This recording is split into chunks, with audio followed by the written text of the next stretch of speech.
Welcome to the Dear Rochester Retire Well podcast with David Pulcini from 6 Point Financial Partners.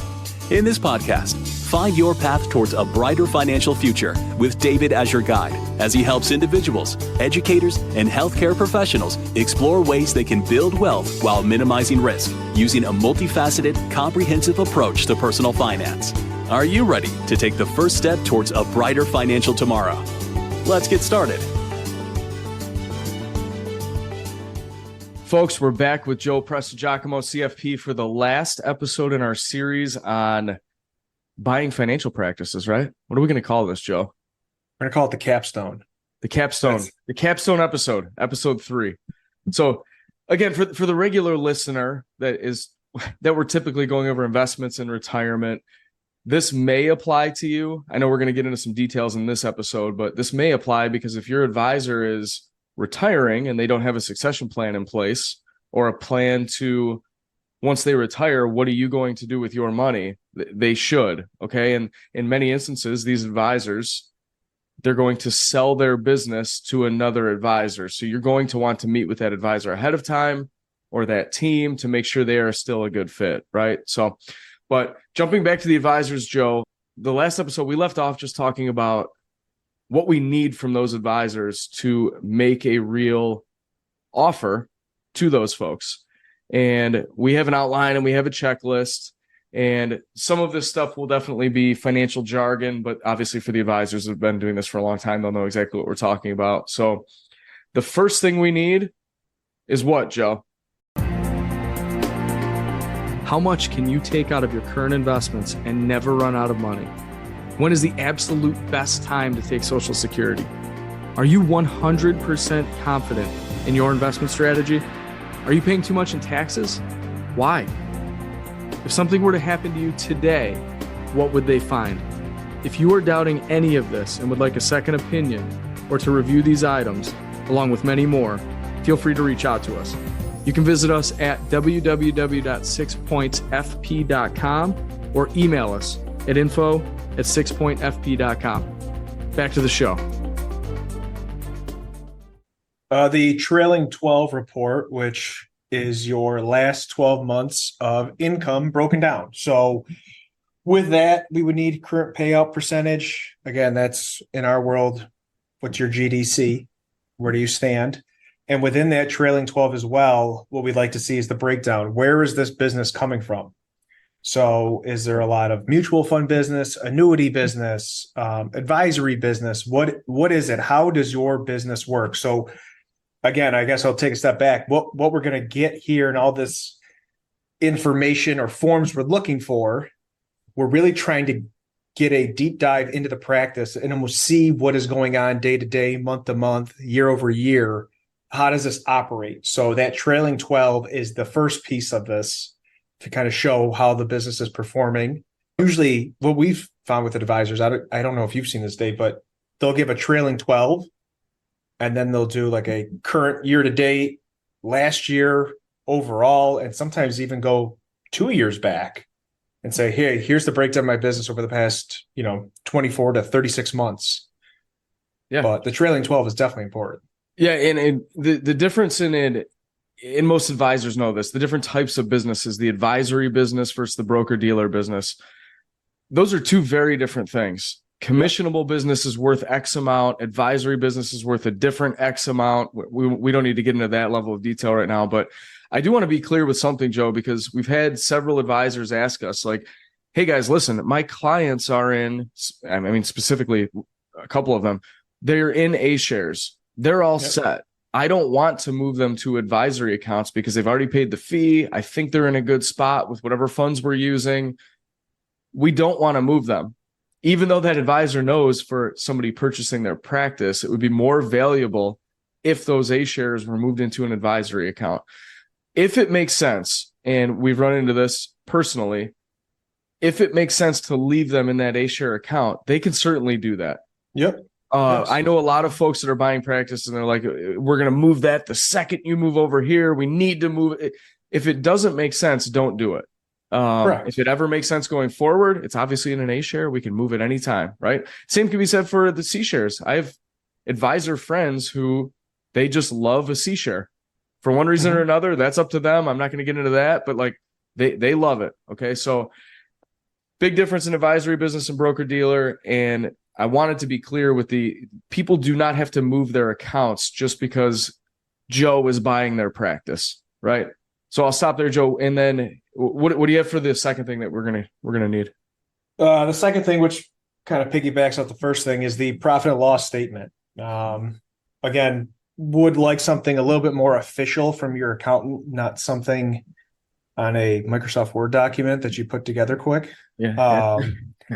But you know what? That's actually fine. It's a good place to start. It is a good place to start, but you do need it to be a little bit more official when we start going down this path. But within that profit and loss, there's probably a couple things that we're keying in on. If you have employees, what's their salary? What are the benefits? What's the all-in cost for that person? Yep. Your current lease situation for your office, or do you own the building? Because if someone's lease is coming up or it's going to be up in a year, what are we doing? Are we moving? Are we just going to renew? What's happening? Website, phones, emails, what are you paying for all those? Where are those housed? Just to see if we can kind of incorporate them or merge them into ours to make it a little bit of a smoother and easier transition. But that profit and loss statement, again, probably the second most important document, or maybe even the first, because you could be making a ton of money. You could be making $1 million a year, but if you're shelling out $950,000 a year, your business is not worth anything, or worth very little, because there's no profit margin on there. There's no wiggle room. That's what I was going to say, Joe. So and by the way, for the advisor listeners that don't have a profit and loss statement, don't feel bad. We've run into a number of you that have not had this done. The Word document is not a bad place to start. And then we have templates for a profit and loss statement if somebody needs to run through that. But I want to give two examples here, Joe, just based on what you just said. And one is the advisor making $1.4 million. They're crushing it, right? But they have 8 staff people, 500 clients, a big, beautiful office, and a 7-year lease that he just signed. Okay. And the expenses to run that business are $1.3 million. So is that advisor making $1.4 million, or are they making $100,000, right? Profit.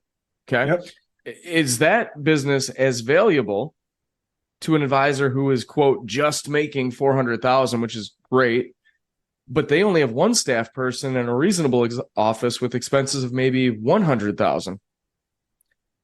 Which one is more valuable? I'm not actually sure, because you'd have to get into deeper numbers to figure all of that out. Maybe certain things are falling off, and maybe certain things are being added. Which way is the business trending? But all of those things need to be taken into consideration. But we do run into a lot. We've run into this before, where someone doing a tremendous job, a lot of clients, lots of revenue coming in, but their profits are very, very low.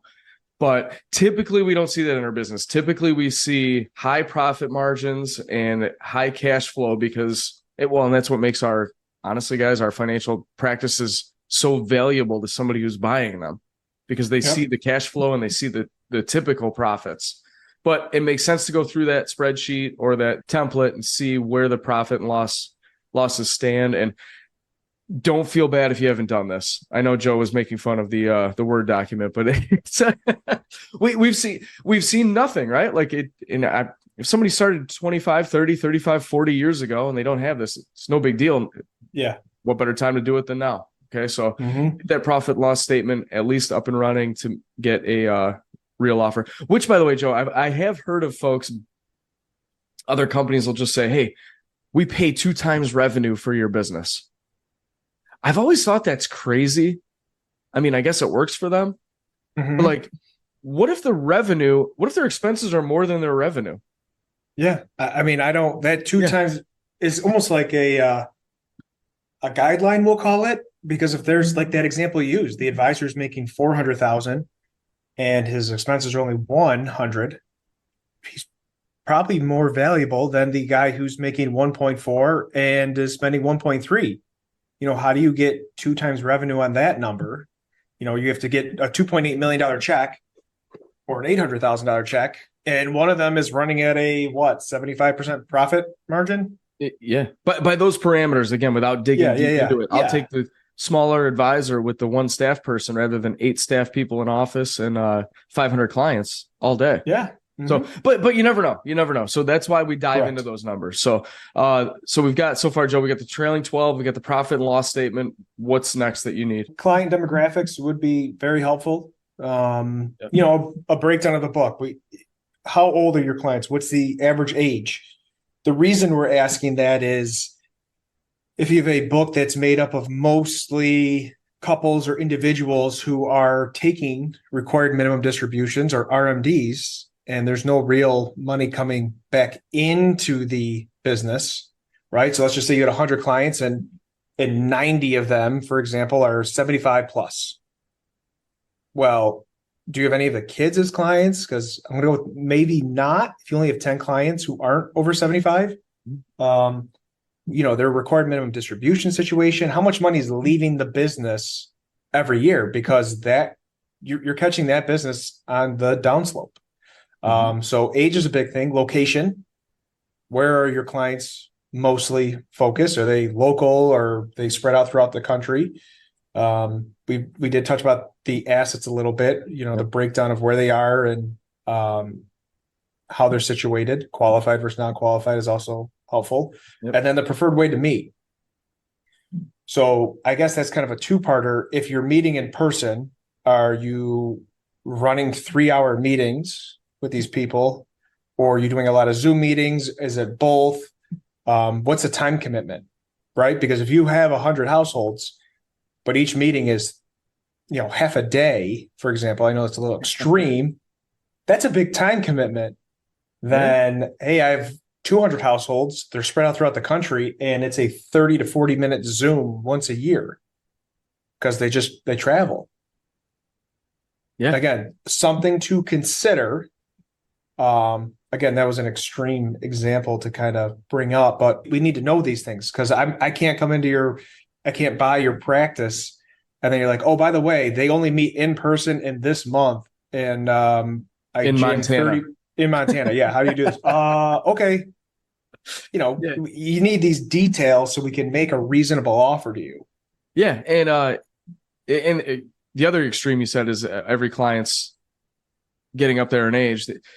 This kind of goes back to the trending. Like, is the trailing 12 trending up? Is it trending down?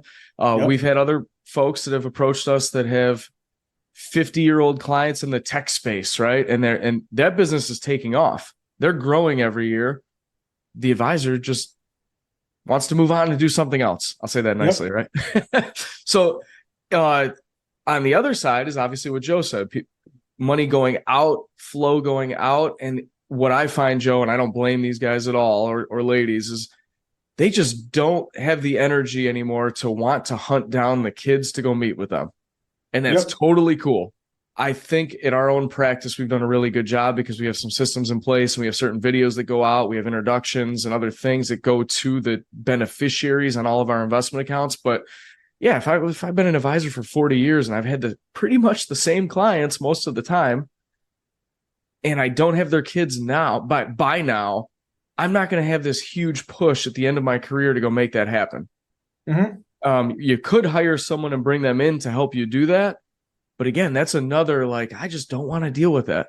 And I don't blame anybody. So what we have been able to successfully do is work with those clients and then meet with their kids. And a lot of their children, when I say kid, they're not kids. They're 50, 60, 70 years old themselves. That's the children of clients that we're working with. In many cases, we have the grandkids, right? So we'll have multi-generational built in. So we go through that with any practice that we're talking about, how we would make that happen. Obviously, you don't want to step on any toes and you want to keep that relationship going. And we want to meet the way that they want to, when they want to, like Joe said, and is it in person or on Zoom or whatever it is. So demographics are very important, and most of that will come out in a trailing 12 and a profit and loss statement, but you definitely want to have that listed out. So, all right, Joe, that was the third thing you need from people. What's the fourth thing that you like to get into? The fourth thing, or we can kind of call it 3B, is your current software. Okay. Right? Because that kind of ties into the demographics and how you're meeting with them. So are you using financial planning software when you meet with your clients? Are you bringing out an asset map to kind of make it a simple process of, hey, by the way, real quick, just want to overview, quick overview. Here's where everything is. Is this still correct? Are you getting into a little bit deeper planning, maybe using like a Right Capital or a Money Guide Pro? What are you using? Are you doing some tax planning? Maybe using a holistic plan where you put your clients' tax returns in there and try to find some opportunities or, we'll call it efficiencies, things that they need to do next year or the year after. So how is that all tied in? So that software is big. And again, we talked about it earlier. I guess you can kind of lump in the website, email, that could technically count as software. But the big thing is, what are you doing on the back end for your clients? Are you even using any software? I mean, we've run into people who aren't. That's what I was going to say. Yeah. Okay. Yeah. I mean, it's common. Yeah. But you just want to know, because if they're, if they're using, for example, Right Capital, and they open that with their client on every review, by the way, here's all your stuff. Here's your live plan. Here, let's tweak this. And you're going through it. Well, we should probably use that as we take over to, make sure that everything is still smooth as we meet with clients. If you're not using any software, we're not going to bring in something, heavy like e-money, which really gets into the nitty gritty, because you might throw those people for a spin and lose them. So I guess it's more of a personal preference. Like, what are you using anything? Yes or no? And what are you using? How are you using it with your clients? Because you don't want to, introduce yourself for the first time and say, oh, by the way, here's your stuff. And they're like, we didn't go through any of this. We just went through the account. Yeah. You don't want to overwhelm them and just send them sideways. And they're like, all right, I'm leaving. A quick interruption. 6 Point Financial Partners is taking on new clients. If you would like to take the next step in planning your future with Dave or the 6 Point team, please visit them at www.sixpointfp.com to schedule a time or reach out via LinkedIn, Facebook, or simply find us on the internet by searching 6 Point Financial Partners. Okay, back to the show. Yeah, and you want to be consistent for sure. And that with what they've been used to for however many years you've been working with them. And then the second part is, Joe mentioned the tax planning software. I have yet, and I'm not picking on our advisor friends, I've yet to run into any advisors that have been around for 30 plus years that are doing detailed tax planning that are openly selling their practice right now. I know it's happening out there. But if you're doing tax planning, you probably, what I have found, you have a succession plan in place and you have a team and you have other advisors helping you. So those might not even be the folks we're talking to. So I think the point is, when you meet with a client after you're going through this acquisition, you don't want to throw all sorts of stuff at them that they're not used to. What you do want to do is throw stuff at them that they are used to, and you just keep it consistent. And then if it makes sense to, it's almost like the A shares. If it ever makes sense to do anything else, then you slowly transition them and say, hey, we're just updating our software and this is how we work. So, but yeah, jumping right into detailed tax planning when buying somebody's practice, usually isn't going to make much sense until you get to know those clients really well yourself. So, all right, Joe, so we got software, website, all that stuff. What's next? Number 5 is the current review process. And we can kind of bring number 6 into this as well. The communication system. What are you using? Review process, like we talked about earlier a little bit with the client demographics. How frequently are you meeting with your clients? What is the system? Is it, hey, I haven't talked to the Smiths yet this year. It's September. Yeah, let's call them. Or do the Smiths know every September you call them to meet with them? A little bit of a difference. Are you just kind of flying by the seat of your pants? And then the communication as well. How frequently are you in touch with your clients? Are you touching base with them once a quarter? Are you going to send them a little note? Do you send out any birthday cards? When someone retires, do you send them a little gift or, a nice bottle of wine? What do you do for these people, for your clients who are probably friends now? What do you do? Again, just want to kind of know for ourselves to help keep the consistency going, but what is going on? Again, we'd probably know some of that from the profit and loss statement. You might see some expenses there. But again, what are you doing anything? If you are doing anything, what is it? Yeah. So let me go back to the review process, Joe. We've had somebody who told us it would be a relief. We're not working with this person yet, but wow, guys, it would be a relief to know that you have a system for meeting with all my clients. Like I've been meaning to do this for 37 years. And most of the people listening, Joe, and we know this, guys, I just haven't talked to that person in a while. I'm going to have my assistant give them a call. Check in. Haven't seen that person in a while. Like, I wonder what they're up to. It is so much easier once that system is built and it's either whatever, 15 people a month. On the first Monday of January and the first Monday of February, you have a list of the people that you need to get a hold of. Or what we like to do is we like to lump sum the meetings, and we'll have like 40 or 50 reviews in a month. It makes it efficient for our staff. It makes it efficient for the people. They get an agenda, they get an email, they get a call, they get all the things. But more importantly, what you said, Joe, was they know we're going to get a hold of them. My clients know that Dave and his team are going to reach out to us for a meeting in March or in May or in August, whatever their month is. They know it. And it eliminates a lot of confusion, a lot of questions. The other thing it does is, in the meantime, we don't get a lot of random phone calls asking random questions to us or our staff, because they know that we're going to be getting a hold of them. So they just save it for the meeting because they know they're going to meet with us. So these clients, it feels great for the clients. The advisors have said that we've talked to, it's a relief to know that my clients are going to be plugged into a system and that somebody's going to take care of them. And we can show you that. We'll show you, like, these are the months for these folks. Also, that goes back to some demographics. If we have a large group of folks that leave for Florida for the winter, well, we'll either maybe lump some meetings in Florida, which I've done, let's do that one. Or we just meet with those folks when they're in New York, in our case. So current review process is very important. Current client communication system. I could go on this all day. We have a communications calendar. We send stuff out. We've got letters, emails. I do Thanksgiving cards. We do a New Year's letter talking about the year and recap. In that letter that we send during the new year, it says your review months for this year, just a reminder, are, we'll just say March and August. You will hear from us then. Obviously, if you need anything in the meantime, we're here, but you will hear from us proactively in March and August. So that letter goes out. That's another good client communication system. They hear from us pretty frequently. We don't want to be bothersome or annoying, but we want to make it easy for those clients just to be able to hit reply or whatever they need to do to get a hold of us when they feel the time is right, if it's not during our review meeting. So client communication is very important. And we go over that in detail with any advisors that we're sitting down with and the clients. So, all right, Joe, what else do we have on here? Marketing plan number 7. Again, this will probably be quick.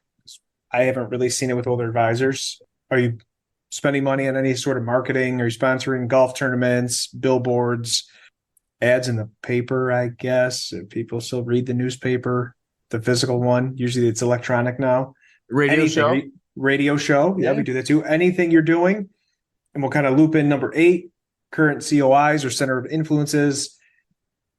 Are you working with any attorneys, accountants, CPAs for referrals or any joint work as well?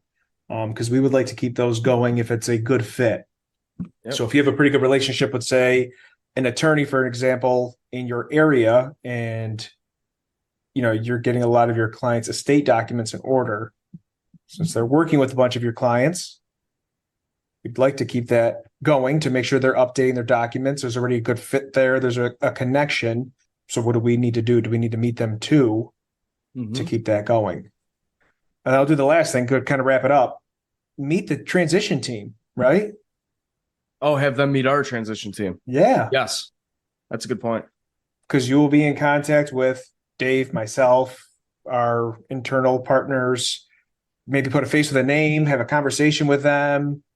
As much as we Zoom now, post-COVID, I still think there's some value in meeting someone face-to-face at least once. You want to develop a relationship, right? No doubt about it. Yep. So Joe, let me back up real quick and then we'll wrap this up. The current marketing plan, we've seen it all. I have seen, and when Joe says he hasn't seen this from an older advisor, I think what he means is not that no one is marketing, but it's hard to get a detailed actual budget for the marketing plan, right? Or like it's laid out. Like my marketing plan is I have a month by month plan. I have a giant calendar on the wall. We know exactly what we're doing. I know how much it costs. This podcast, for example, is one of them, right? And we have social media. We've got YouTube stuff going. We've got other things that like we know that's the marketing plan. We know how much it costs. That is rare to see it detailed and laid out clearly. So we will help folks do that. And we've seen literally radio shows, TV shows. It's a Sunday morning TV show guy. Joe knows who I'm talking about. And they wanted me to join them for like $30,000 a week or something for a TV show. It's like, is that making that much revenue? I don't know. But anyway, we want to get that down, get the marketing plan down. And again, do you want to continue this? Should we continue this? Or should we maybe redirect those dollars somewhere else? Or again, keep it going. Current COIs, if you're in a networking group or you have your friends that you golf with, or you've got your night out with at the club or whatever it might be. Yep. We want to meet those people for sure. And what I have found is it's not weird. We're all advisors. We're pretty good at talking to people. We're easy to hang out with, I would say. So I've been to several different dinners or COIs, or we just send them this podcast or our stuff or our communications calendar. And I'm telling you guys, what your COIs think is, holy cow, these guys actually have it together. Good for them. Yeah. And then they'll root for you. They'll tell you, yeah, you should sell your business to these guys because look what they're going to do. We've had that happen. And we've continued relationships with those folks, and it's great. And it keeps the clients in the loop and everything else. Transition team, Joe has a checklist and a PDF for who would actually be working to transition your money. Joe, we talked about this in the first episode in this series was every firm will tell you they'll help you transition your clients over. But rarely do they have somebody that's like in-house. We are there to help. We're watching over the shoulder. We've done it ourselves. Our team has done this several times. Like, we want to make this as easy as possible and as fast as possible for you, and selfishly for us too, because we want the clients to move cleanly, smoothly, and make it a great experience from start to finish. We also have an onboarding checklist, which is in a different episode. I can't remember the number off the top of my head, but we have an onboarding checklist that when somebody joins our firm, it's a kind of behind the scenes thing, but it's just another process. It's let's get them logged in. Let's connect with them on any social media. Let's make sure their emails are put into our system. Let's make sure that they're getting our videos. Let's just do all the things that we need to do as if we were taking on a new client. And it really makes it clean and easy. And if we're there in person, eyeball to eyeball, looking at you, it makes it so much better than someone just saying, oh yeah, we'll help you. All you guys know this. Every firm, if you've ever moved, the listeners know this, Joe. Everyone has the best transition team you've ever had. Of course. Award-winning. We're not actually the transition team. We're financial advisors that run practices. But because we've done this and we know this, we want to be there to help. Along with, by the way, we do want to lean on the back offices of the custodians and potentially the RIA, right? So I think the transition team is really important. And who would you actually be talking to? Who would your staff actually be talking to? And then all around, it's just has to feel good, right? It's got to be a good fit. It's got to feel good. You're going to want to work with these people. If somebody doesn't like somebody, it just doesn't make sense. So everybody's been around long enough to know, like, we want to work with people we want to work with that are going to take care of our clients. They're going to take care of our systems, our marketing, all the stuff that Joe just talked about. So Joe, I'll stop talking there. I could talk about this all day by itself, but anything else to add on here? All right. I think we've covered it all without going too deep. We've reached the attention span of all financial advisors out there, Joe. Yes. It's we'll end it there, folks. If you need to look us up, you can find me on LinkedIn. You can find us at our website, 6pointfp.com. Joe Prestigiacomo. I'm going to start branding this. Joe is the only Joe Prestigiacomo CFP out there, 13 letters in his last name. Get a hold of me if you need anything. info@6pointfp is our email. Folks, make it a great day. Thank you for listening to the Dear Rochester Retire Well podcast. Click the subscribe button below to be notified when new episodes become available. The information covered and posted represents the views and opinions of the guest and does not necessarily represent the views or opinions of 6 Point Financial Partners. The content has been made available for informational and educational purposes only. The content is not intended to be a substitute for professional investing advice. Always seek the advice of your financial advisor or other qualified financial service provider with any questions you may have regarding your investment planning.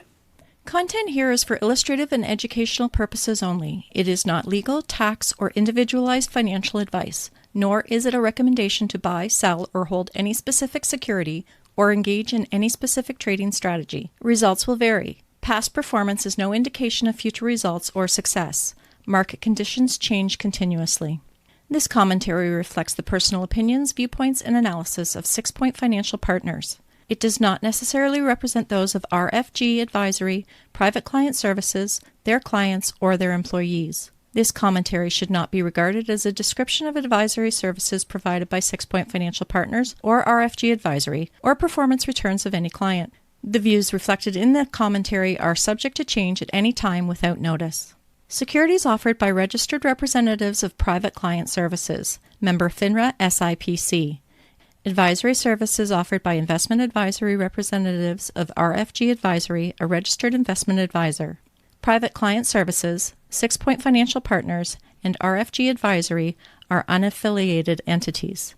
Advisory services are only offered to clients or prospective clients where RFG Advisory and its representatives are properly licensed or exempt from licensure. No advisory services may be rendered by RFG Advisory unless a client agreement is in place.